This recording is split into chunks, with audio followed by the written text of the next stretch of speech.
I'm Hannah, a 30-year-old working housewife. I live with my husband, just the two of us.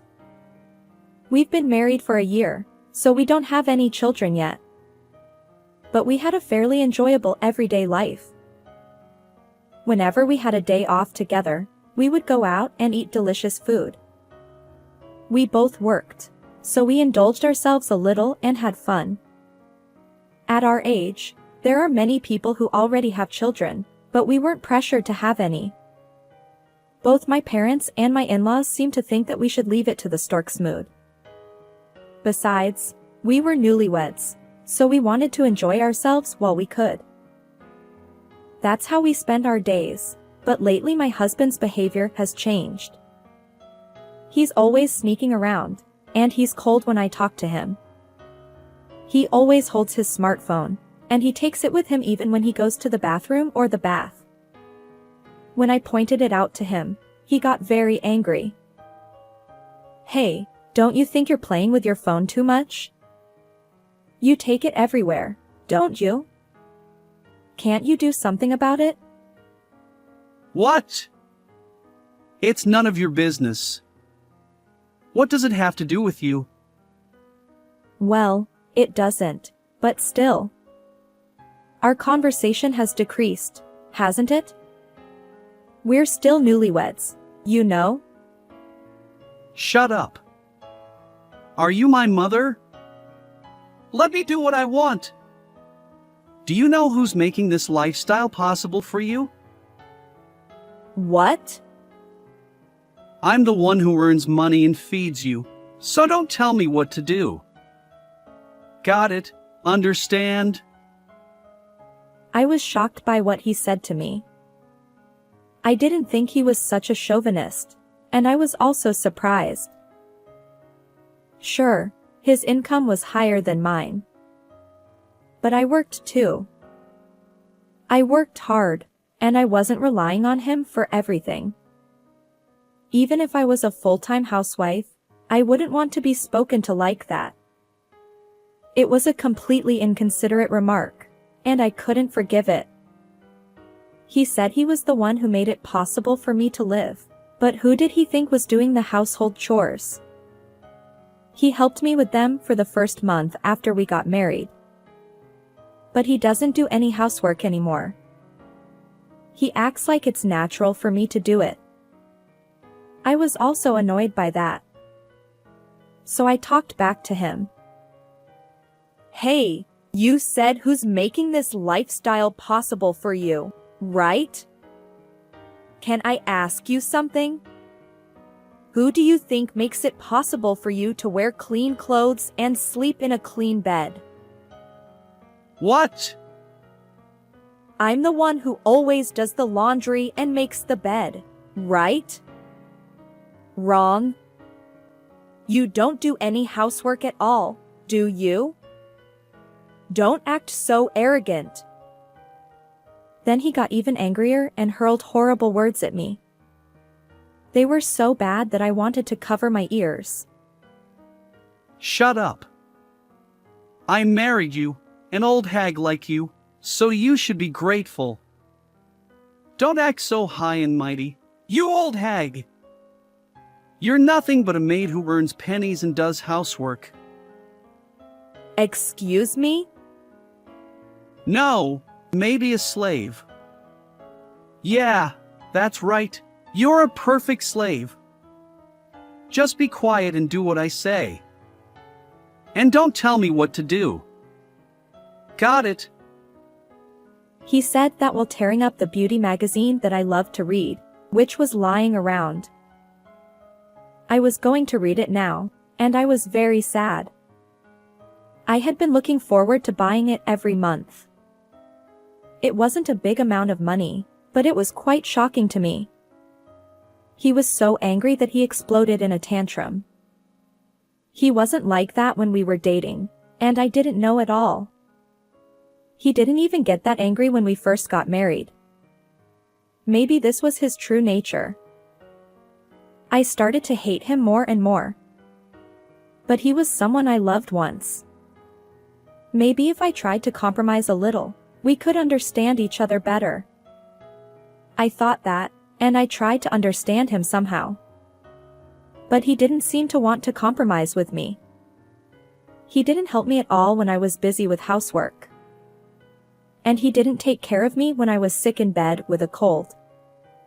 He even treated me like a germ and told me not to come near him. I didn't catch a cold on purpose, and I wasn't wandering around the house.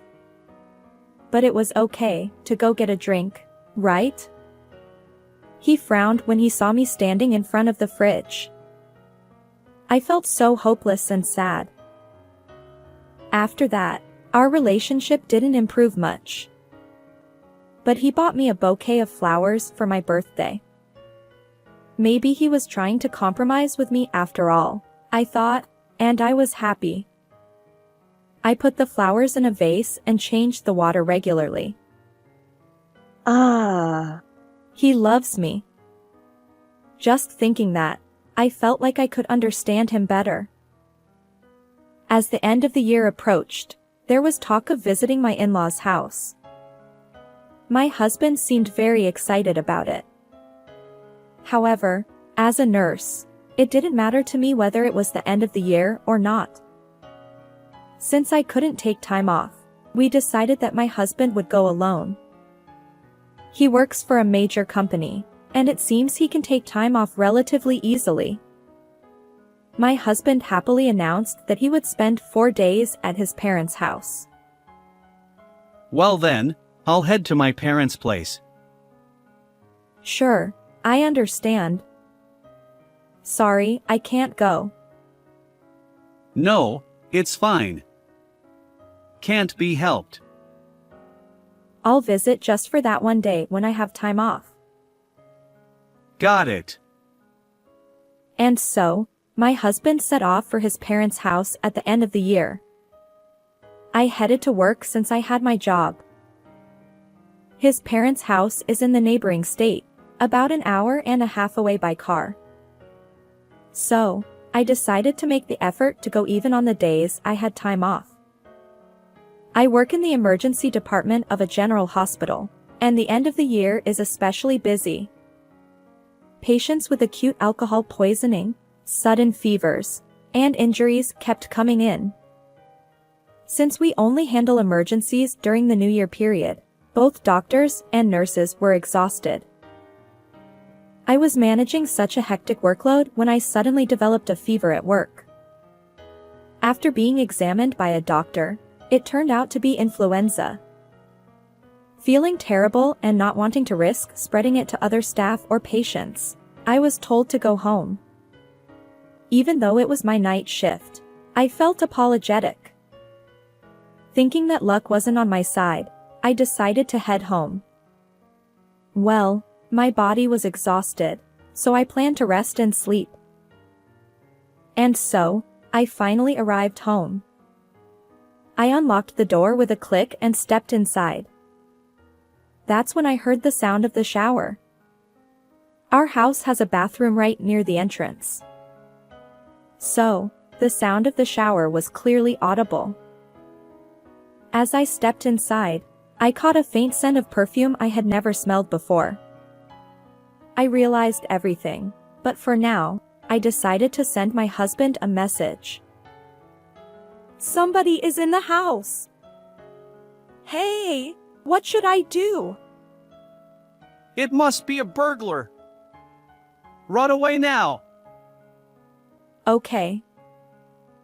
He must be cheating on me, I'm sure of it. And with some woman I don't know, in this house. He didn't love me after all. I was so happy when he gave me that bouquet of flowers that day.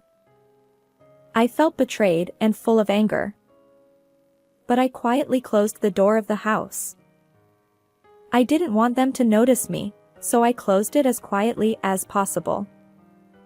Then I contacted all of his relatives on his side. Of course, his parents too. Our house is an apartment, and the parking lot is a multi-story one. So they wouldn't find out if I called from there. After waiting in the car in the parking lot for a while, Relatives and in-laws arrived. They had quite angry expressions, especially my mother-in-law, who looked furious. And when I gently opened the door again, my mother-in-law burst into the bathroom. What are you doing? Oh no! Eek! It seemed that my husband and his young affair partner were playing in the bubble bath. Perhaps they had already showered.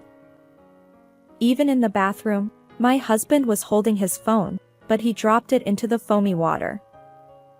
He must have been recording something scandalous. You've really gone and cheated on me, you scoundrel. Wait, listen! It's not what you think. It's not exactly cheating. What's different? Doing something like this with a woman I don't even know. No matter how you explain it, it's still cheating, isn't it? My husband looked like he was about to cry as he glanced at me. Even the affair partner, tears in her eyes, looked up at me. I absolutely couldn't forgive these two. So, I took out my phone and played back the recording. The truth is, when I entered the house earlier, I had recorded their scandalous conversation. This is undeniable evidence of the affair. This conversation definitely sounds scandalous, doesn't it? How are you going to explain it? Well, you see, it wasn't serious, just fooling around. My husband's foolish explanation set off my mother-in-law's anger. And she yelled at them like crazy. What do you mean it's not cheating? Don't you feel sorry for Hannah? I didn't know you were such a fool. The quiet father-in-law was also angry and scolded his son. He was very gentle, but I was surprised to see him so angry. And the relatives around them also started to blame them. The husband was cowering in a shameful state. The mistress had already started crying. You said you had something urgent to do today and left, but you were doing this. You did this to have fun cheating. Well, You're no longer my son or anything. You're a stranger from today. what? The husband looked very shocked. It was natural, since he was disowned by his own parents. But it was his fault for doing such a thing. He was certainly wrong.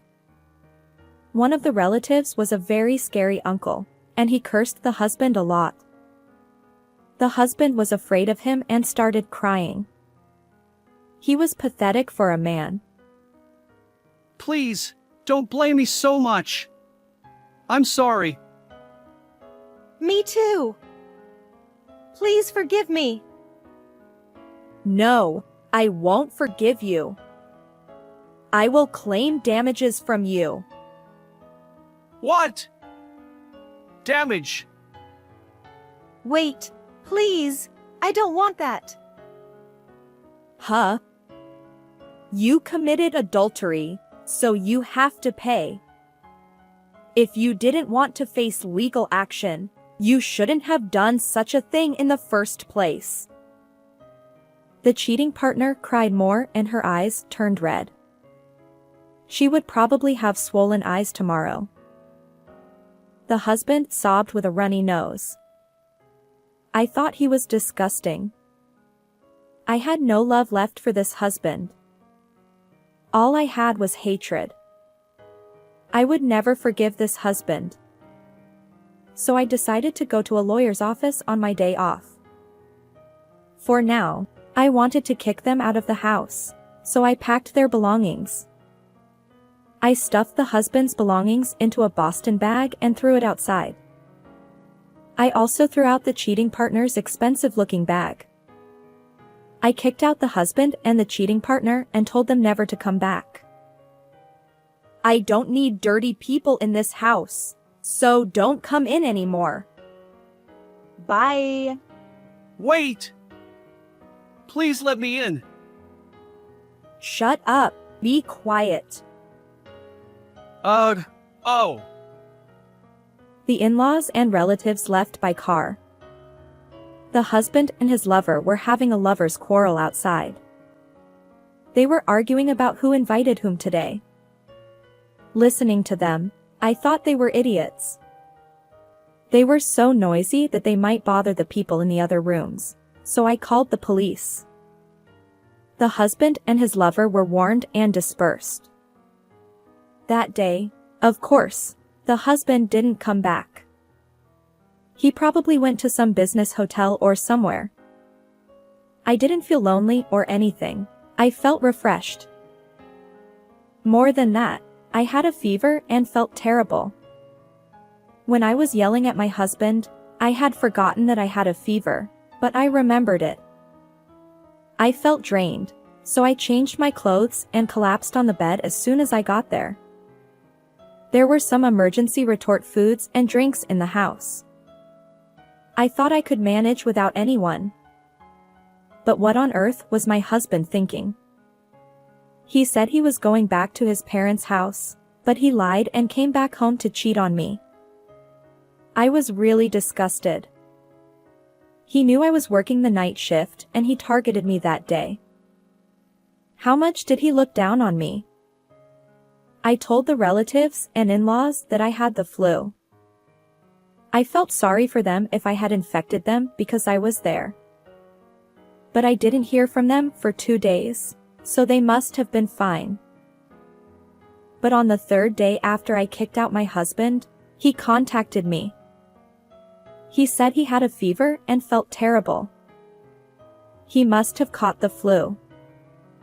I wore a mask and stuff, but I must have infected him somehow. And his lover was also delirious with fever. They had a fight, but they were staying at the same business hotel.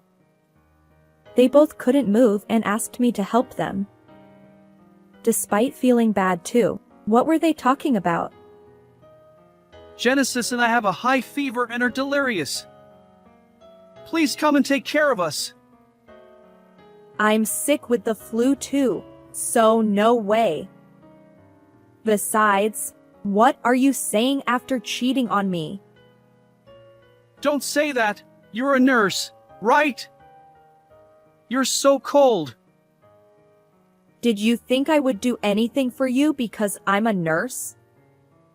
I'm a human being too. I don't want to take care of you. Do whatever you want. So you're saying it's okay if I die? Yes, go ahead and die. I don't care, and besides, you won't die so easily. You have thick skin, don't you? How could you?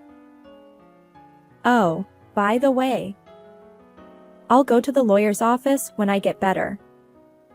I have a day off on Monday. Maybe I'll be fine by then, right? Hey, are you serious about asking for compensation? I can't pay that. I gave a lot of money to Genesis. I don't care. You gave it to her willingly, right? I'll make you pay even if you have to borrow money. Be prepared. And I went to the lawyer's office when I recovered from the flu. I divorced my husband and got compensation from both of them. The lawyer helped me in a favorable way and I was able to get divorced. And I got a lot of money from both of them.